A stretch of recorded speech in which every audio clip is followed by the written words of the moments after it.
Hello, everybody. Welcome back to English Champion.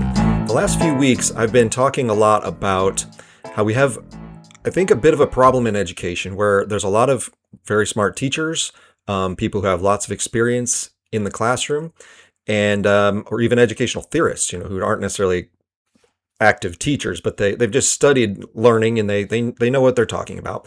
And there's a lot of discussion about what teachers should be doing. But I don't think there's enough attention on how those teachers should be doing it. There's not a lot of explicit examples where you actually see that kind of teaching happening. You read an article about it, but it's a lot more helpful perhaps to watch it occur and analyze it. Like I said in one of my previous episodes, kind of like you do with game film as an athlete. Like, here's what that person's doing. Here's how, they approach this situation. Well, we can do that with teaching. And so I did that a week or two ago with an episode about my introduction to a class on Romantic era poetry. And I've also done it in written form where I annotated a chapter of a study guide that I had created. And I walked through, here's what I'm doing here. Here's why I asked this question. And so I did it in text form. So I'm trying to give a lot of opportunities for people who are trying to become better teachers, because I've done this a very long time and I think I can help some people out there.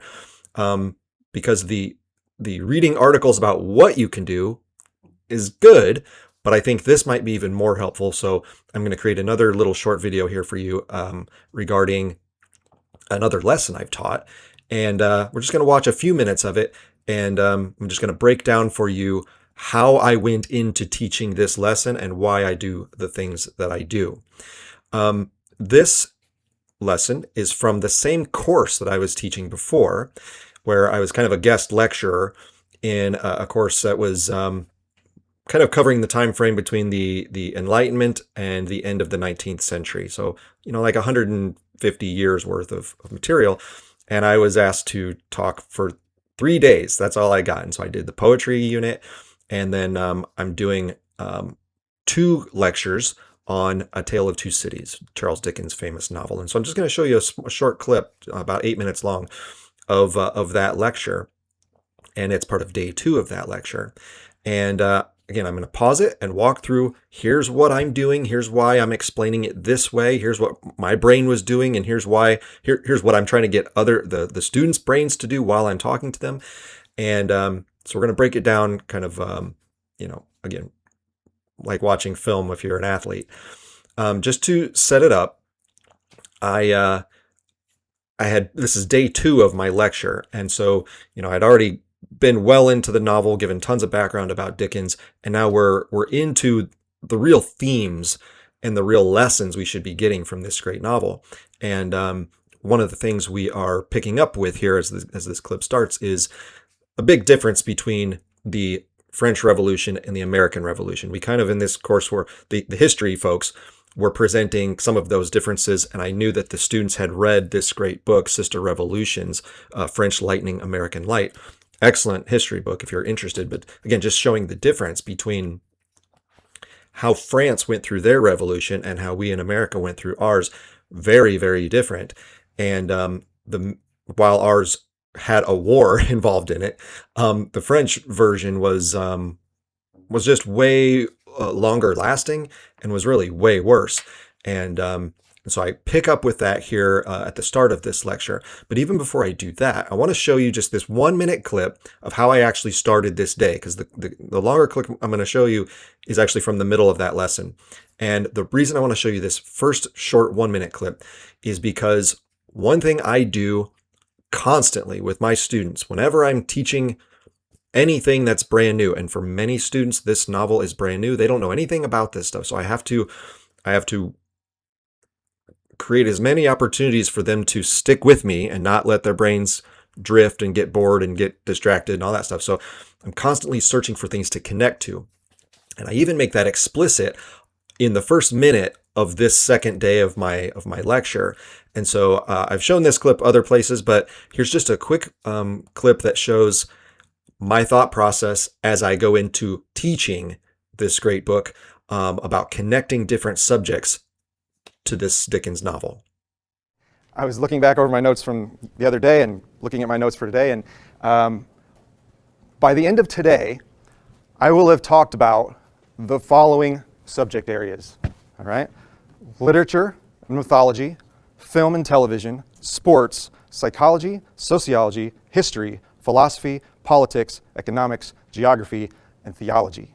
So that's how my brain works. When I read something, my brain instantly tries to make connections to all the other things that I like. I like all those other things. Hopefully, though, that it's helpful for me, but I hope it's helpful for you, so that even if you're not the biggest fan of old literature, maybe by circumstance and fortune, I will have landed on some piece that you are connected to, maybe your particular major or something else that you're interested in your own personal life, that we can try and make a connection and make this book a little more valuable for you as well. So keep track of those. That's why I have so many books in front of me, is because I'm always pulling things from other sources. So keep track as we go and see if anything clicks with you. All right, so that's my goal when I teach. I'm constantly connecting things to other disciplines because I don't want students to just think, okay, in this class I read this book. In this class I write this type of paper. In that class I do math problems. In that class I hear about scientists. Like, I want students, especially at the college level, but this should happen at all levels. I want students constantly thinking, all of this thing we're doing called education is connected. It's all related. It's related. The disciplines are related to each other. Oftentimes, maybe not every single time, but oftentimes, and they're all related to you as a student. So I want as many connections as possible so that the student is building this giant framework for their education and building places for it in their brain so that hopefully it sticks in their long-term memory.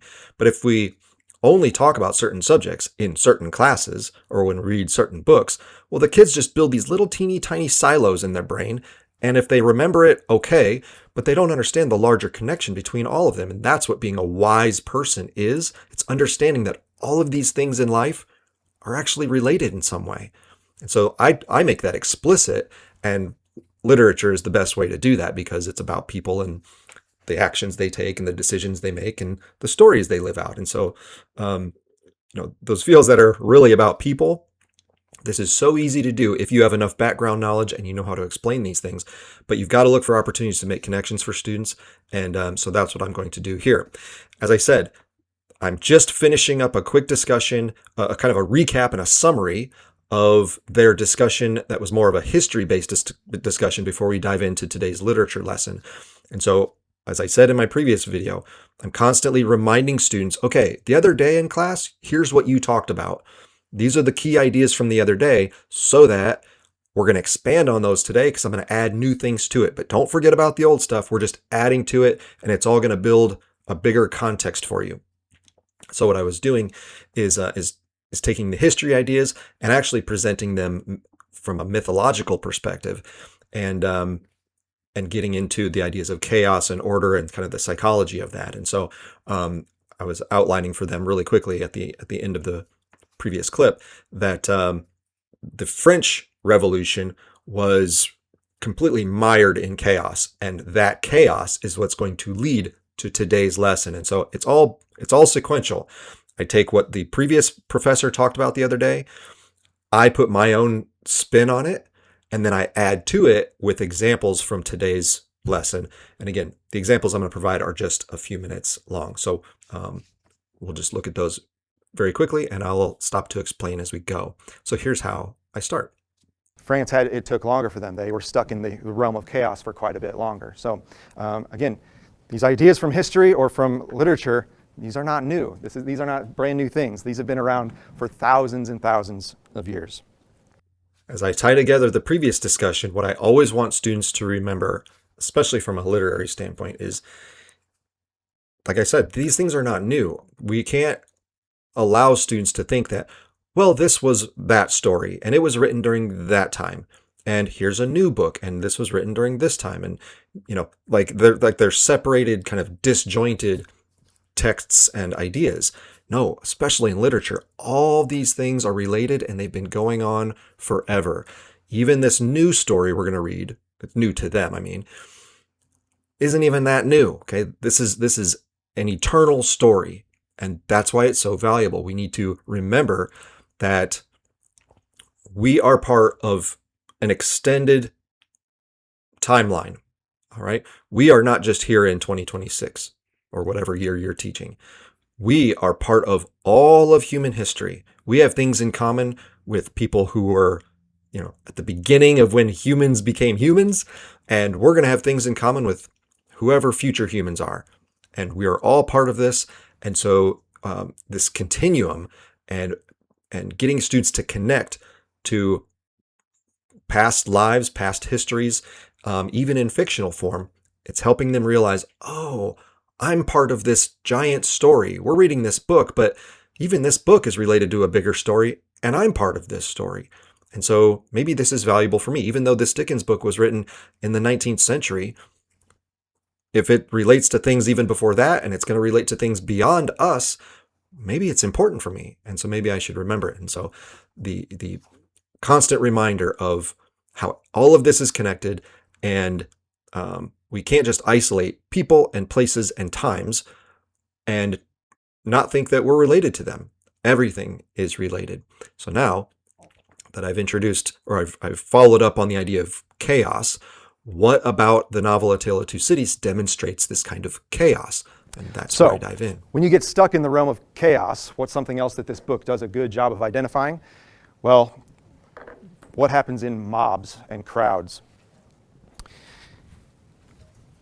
The French sociologist Gustave Le Bon, he wrote about crowds and what happens to people's minds when they get wrapped up in crowds.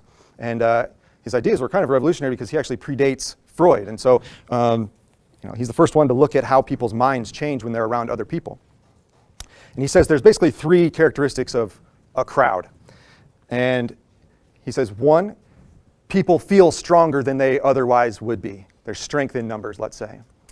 He says that crowds have a contagious quality to them. The emotions spread quickly from one person to the next and from one group to the next. There's a contagious quality to it. And then third, crowds can be manipulated because they're based almost entirely on emotion. There's not a lot of thinking going on. And so emotions can be manipulated, they spread quickly, and it leads to people thinking they're stronger and more powerful than they otherwise would be. So that's sort of his basic definition of what crowds do. So already what I'm doing here is I'm connecting our novel, A Tale of Two Cities, to something in the world of psychology and sociology. We've been talking about history before, and as I said in the first clip, I'm trying to connect this stuff for students in all sorts of directions. And one thing that emerges is the idea of mob psychology, or what, the chaos that comes from crowd thinking. And so I have Le Bon's book there. And the important thing here is, one, I always, as you'll see me pull out texts if you watch this whole lecture, I always have the tangible books with me, all right? And what I'm doing here is, as you can see, I'm giving them an overview because I have to get back to the novel, so I can't, talk about the whole book. I have to just isolate a few key ideas, and so I'm sort of summarizing Le Bon's, main ideas here that are going to relate to our novel. But what I also do is, because I always have the book tangible in front of me, I don't just look off of notes. I have notes that are just sort of like my rough outline of what I want to talk about. And I have some like individual page numbers written down so I can find them. But as you'll see through this, I'm constantly referring to the text.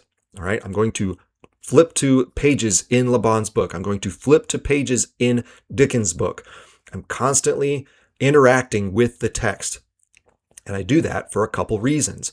One is because I want students to see that these ideas we're talking about that seem very new, if you've never read this book or heard this stuff, these ideas, again, are connected to things that have been discussed in the past. So then there's this continuum, and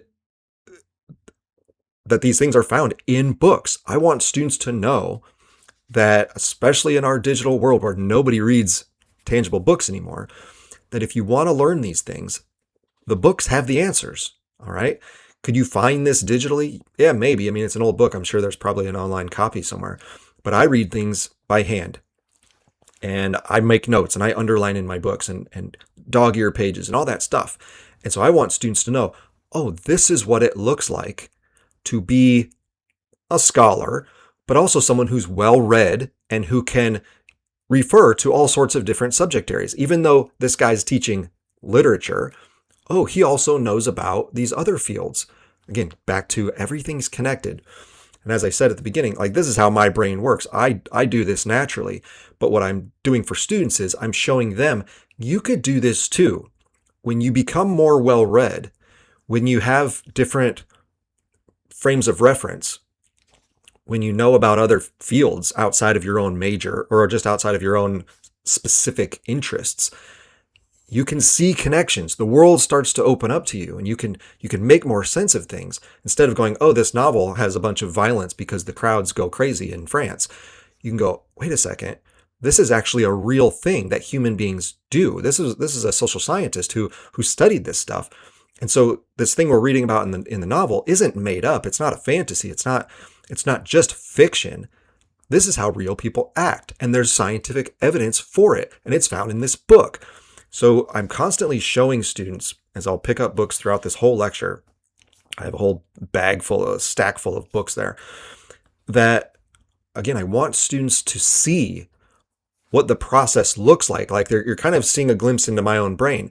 I'm not just snagging stuff off the internet. I don't just have everything written down on my paper notes. I want you to see me actually engage with another text and then show you this text is related to this text, and here's how. Now, the thing about this is, I had already read Le Bon's book, several years before. I think I had heard about it from, I don't know, something else political was going on, and I heard about this like problem with crowds, and so I learned about that book, and so I ordered it and I read it, and so I already had that in my own personal library, in my brain, as well as on my shelf. And so when I was rereading Tale of Two Cities to prepare for these lectures, my brain already went to that. So I didn't have to ask ChatGPT or have AI create some sort of lesson that said, you should connect A Tale of Two Cities to Gustave Le Bon and his mob psychology understanding. I already knew that. Why? Because I had studied this thing. I'd read this book a long time ago.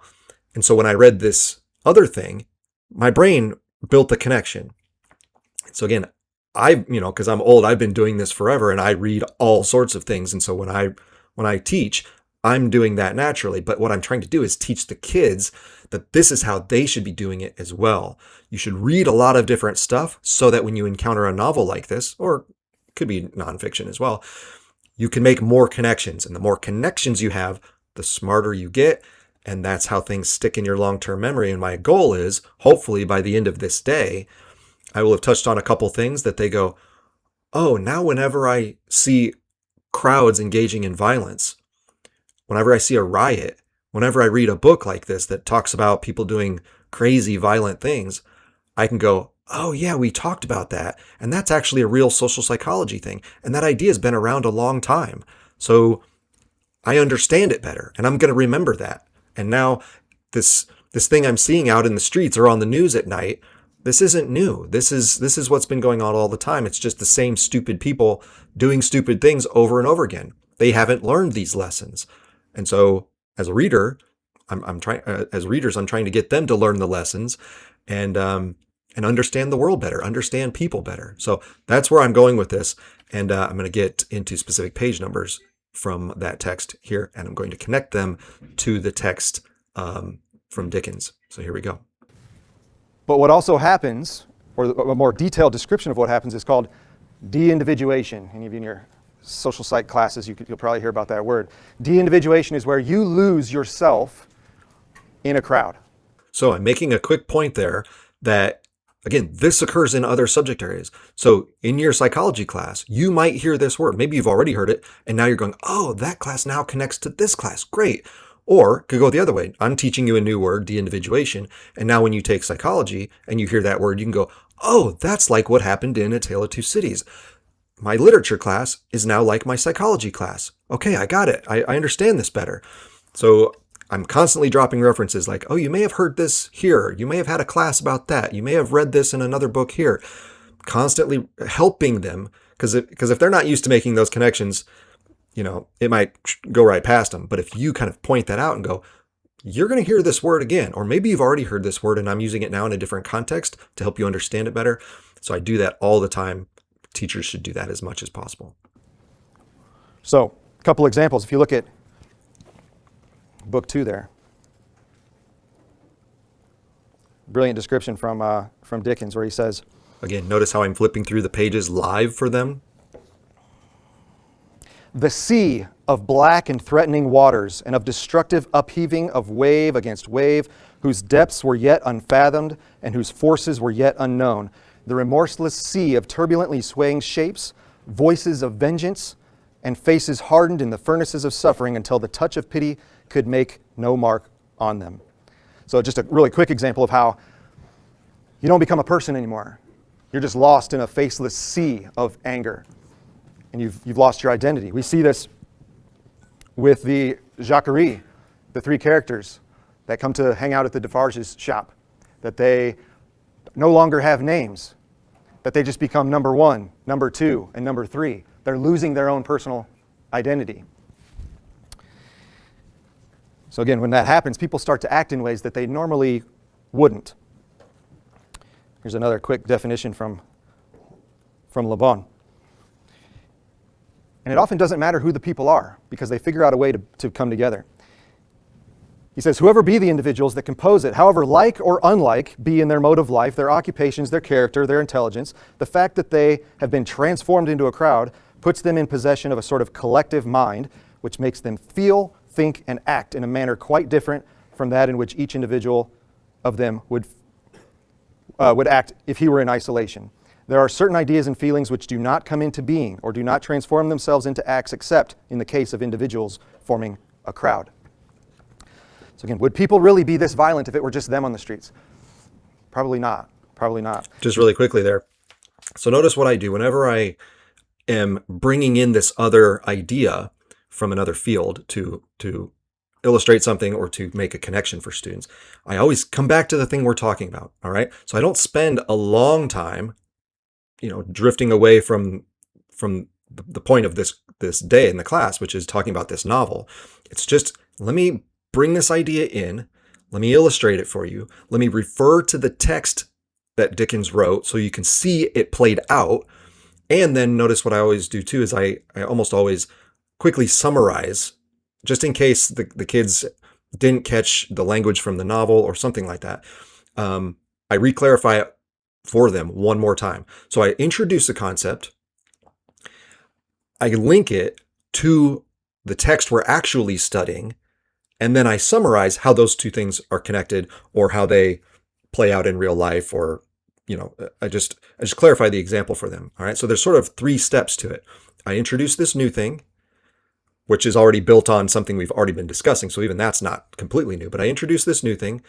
I connect it to the thing we're actually studying, and then I synthesize it so that it makes total sense. And I can show the kids, here's why I'm putting these puzzle pieces together. This is why this will make sense to you. If you were reading the novel and you're a little confused about what's going on, here's why this makes sense, and here's why it matters for us. And so we need to remember this. So now what I'm going to do is I'm going to make another connection here. I'm going to take the psychological idea that I just introduced, and how we just read an example of it, a couple examples of it in the Dickens text. And I'm going to say, yeah, this actually isn't unique to Dickens. Here's another example where de-individuation plays a key role. See another example whenever I think about the idea of de-individuation, not only from this book, but if any of you had to read To Kill a Mockingbird back in high school, there's a great scene of de-individuation in that book, where, if you remember, Atticus is staying out late to protect the jail because he's afraid that people in the town are going to lynch Tom for what he's accused of doing. So Scout and Jem are like, where's Dad? Where's Atticus tonight? And so they go wander through the streets and they find him at the jail. And sure enough, by the time they get there, a whole crowd of people, angry townsfolk, have arrived, and they're saying, Atticus, let us at him. Get out of the way. We want our justice against that man. And what Scout does, what's such an interesting thing that highlights de-individuation, of pulling an individual out of a crowd, is she notices one of the men in front of the jail, because it's the father of a boy she goes to school with. And she says, Mr. Cunningham, how you doing? What are you doing here tonight? And he kind of ignores her, and she keeps talking and talking, because she does through a lot of the book. She keeps kind of asking him these questions, and finally he can't take it anymore, and he acknowledges her and has a conversation with her. And suddenly he is no longer part of the group. He's an individual. She called him by his name, And now he has to answer to her. And he's no longer part of the angry group. And eventually he says, all right, boys, it's getting late. Let's go home for the night. And the crowd disperses. So we act in ways that are not good when we're part of a crowd. We actually lose our identity. So again, I want to help students make yet another connection, but also I'm a literature teacher and I want to show the students that these ideas, yeah, they show up in other stories too. And so you might find this story boring, or you might be confused by that story or whatever it might be, but here's another one. Here's another opportunity to see this very human concept play out among characters. And then again, we can be on the lookout for it when it plays out among real people in the real world. But again, not only do I connect the material we're covering that day to other fields like psychology, like history, like whatever, I also connect it to other books.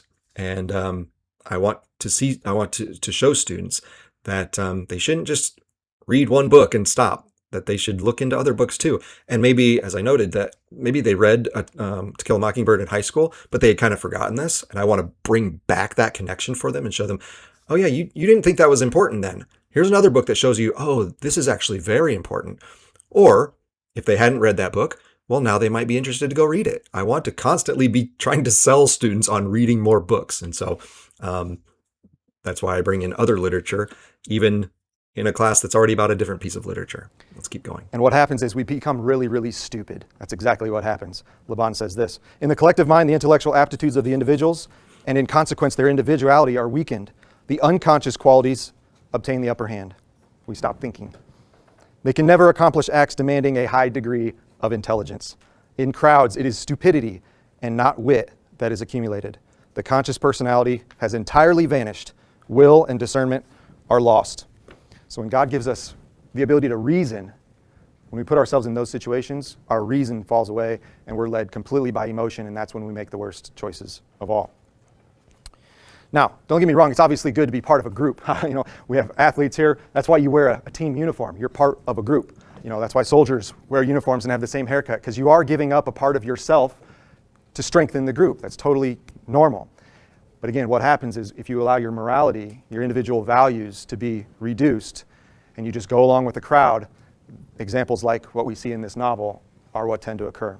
All right, so I do something very important there, which is, one, after my example from To Kill a Mockingbird, I bring it back to Laban and mob psychology, so I can bring it back to A Tale of Two Cities, because that's the whole point of the day we're studying this.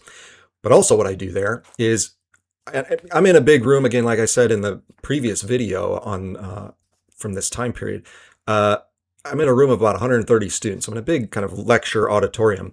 But you can do this in a dialogue. You can do this with questioning as well. But what needs to happen here is, and again, I do all of this on purpose, I want to anticipate any problems the students might be having. If they go, I'm kind of thinking, okay, I understand that when you're involved in crowds, like bad things can happen. But they might be thinking, isn't it sometimes good to be part of a crowd? I mean, a lot of these students, you're part of a family, you're part of a team, you're part of your neighborhood. Like sometimes it's really good to be part of a crowd. So how do I know the difference? And so I kind of jump ahead of them and go, now you might be thinking, wait a second, I'm on a team and we're kind of a crowd, or a military unit is kind of a little crowd. And so aren't those good? And so you need to anticipate a student's question or even potential objection and go, now here I've been discussing this, but I know you might be thinking this. And so let me just address that. Or again, you could do it in actually asking them questions. You could be in the middle of a lesson and say, all right, so I just explained this. Now, who out there can think of a situation or maybe a time in your own life where, this wouldn't really work, or you're confused about that idea, or you did something that was the opposite of this? Is there any other examples like that? And maybe the kids would raise their hand and think of that. They go, well, actually, yeah, I'm part of a crowd when I'm on my team, and we all do act the same and we all dress the same. And, the whole point of that is that we're stronger as a team. And so isn't being part of that little crowd a good thing? And you can clarify for them and go, you're right, except this is slightly different because there's a morality involved, and etc. So all I'm doing there is just presenting I'm anticipating a kid's possible objection or a possible like, wait a second, what about this situation? I'm kind of getting ahead of them because I know some of their brains might be going there. And again, I'm doing this just in lecture format because I'm working with college students and I'm in a giant room. But you can do this in a normal class where you can just stop and go, all right, this is a point where a student might have a little quibble with what I'm discussing here. So let me give them an opportunity to voice that and we can discuss it and I can bring them back to what I really mean, in this case about this crowd problem. So that's just another example of you've got to kind of know where your students' brains are at right now and where they're likely to go in the next few minutes. And you kind of want to jump ahead of them so that you can anticipate any questions that might come up. Let's keep going. We have to know our breaking point. What else happens when we get caught up in mob psychology? Well, we end up dehumanizing people, something else that Dickens portrays in the novel. It becomes easier to view other groups of people as enemies if you view them less than human. There are lots of references to animals in the book. When I started noticing, I was underlining constantly. For example, when the Marquis tells Darnay how he hopes to uphold the class system for the elites, there's that Marxist reference that we talked about the other day. He says, "We will keep the dogs obedient to the whip." In one of the chapters where Dickens describes the villagers beginning to rise up, he says, "They are changed into wild beasts. As frenzied villagers gather outside the prison walls, they're described as howling with beastly excitement, and almost like zombies out for blood. They're becoming less than human." And by the conclusion, the villagers themselves even refer to themselves as dogs. They kind of wear it as a point of pride, but they've also become that themselves. Towards the end of the book, in numerous lines, "I'm a crazed young common dog. We were so robbed by that man who stands there as all we common dogs are by those superior beings. The rights of these nobles to harness us as common dogs to carts." Common dog, repeated. So, again, it's easier to be violent with each other when we don't actually see God's image. We don't see the divinity of each individual person. Now, what I've done there again is I've introduced a concept and I've referred exactly to the text. All right. I've got several references. And that's actually what I have on the screen there. I don't really put a lot of notes on there. I refer to page numbers. So if the kids want to go look at those later, they can. I've just got like key ideas. Here's page numbers. Go find it if you want to. So again, I'm using the text. I have a couple just written down in my notes, but for that longer passage there, I wanted to refer to the book. This is something that too many teachers who teach from kind of, they're not abstract, but they're just very reductive theoretical positions, is they'll just stand up there and lecture and make these claims about whatever. Could be feminism, post-structuralism, Marxism, whatever, like any ism. And what I do instead is I bring in another topic that's an actual topic, like this thing from psychology, and I point to specific instances in the text. And again, I want the students to see that I'm referring directly to the text. Many teachers, they just have a theoretical position and they stop interacting with the actual text. And we want the students to constantly know that, well, we have to see what the words say. And if it's not written in there, then we can't just make a leap to some theoretical interpretation. We need to see what the words are actually presented, how the words are presented to us. And so whenever I talk about these things, it's not just, oh, I just want to go on a rant about a psychological concept. No, I'm doing that because it's actually explicitly described in the text. So that's an important thing. And again, even after reading those passages, I tie it all together with a quick little summary so that we can understand what the whole meaning of this is. Now I'm going to connect this to a new idea here, as you'll see. We see this eventually played out in a really, obvious and visually graphic way when we arrive at something like World War II. And we see, I know you can't quite see, but where Nazi propaganda showed Jews as rats or insects to be exterminated and squashed and killed. What's interesting, though, is the Nazi propaganda from their side actually portrayed them as animals as well, as this big, strong eagle, these talons that will help destroy the vermin of Europe. Another book that I teach in my novel class actually embraces the idea of how humans turn into animals when they treat each other this way. And we studied the book, or we did in semesters past, the book Mouse by Art Spiegelman, which is a book about a guy whose father lived through the Holocaust, and he's hearing his father's stories, and he portrays the characters in the book as animals to prove a point of how horrible it became. So once again, I'm making a connection to something beyond just the novel we're reading and showing again, this time in the future, yeah, this actually plays out in real life once we get to World War II. And this is how people treat each other. And they're going through the same psychological process of not treating people as humans and all the bad stuff that has littered our history and our literature and has, kind of been defining qualities of who we are as fallen, sinful people. And I want them to see another example of that. And so I'm constantly linking this time to history. I show a little artwork there. And of course, I also link it to some other books that I actually have taught in other classes, just so, maybe they'll come join my class, or even if they don't want to, maybe they'll look into these other novels and see these same ideas playing out, because again, these aren't new. These have gone on, in ancient stories.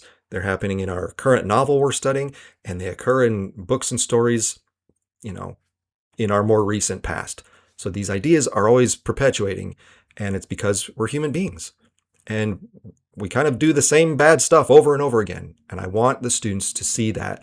And so I'm constantly making connections, this time to history, to art, to other literature, and obviously from before to psychology.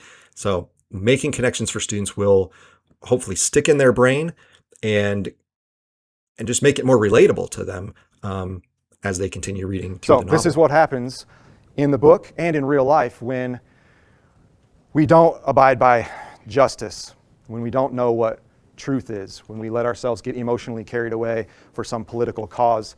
It becomes very, very violent and dangerous. So as I tie up that little section of that lecture, I bring it back to, this is what happens in reality. Because it happened in our novel, but it also happened in World War II, and it happens today when people treat each other this way. This is what perpetuates violence. This is how wars keep dragging on and on. This is how genocides happen. All the worst stuff of humanity, this is real. This isn't just a plot point in a novel. This actually happens. So hopefully by making all these connections in just this 8-minute clip to psychology, to history, to other pieces of literature, and I do even more throughout the rest of the lectures, something will click with those students and they'll remember it better. It'll make its way into their long-term memory. They'll find more value in it because it's not just something they heard about in a class one day, but it actually becomes part of who they are. I want the students to remember the emotions they have when they read these materials, but also, again, the cognitive connections to other parts of their lives, because that's what will make it meaningful for them.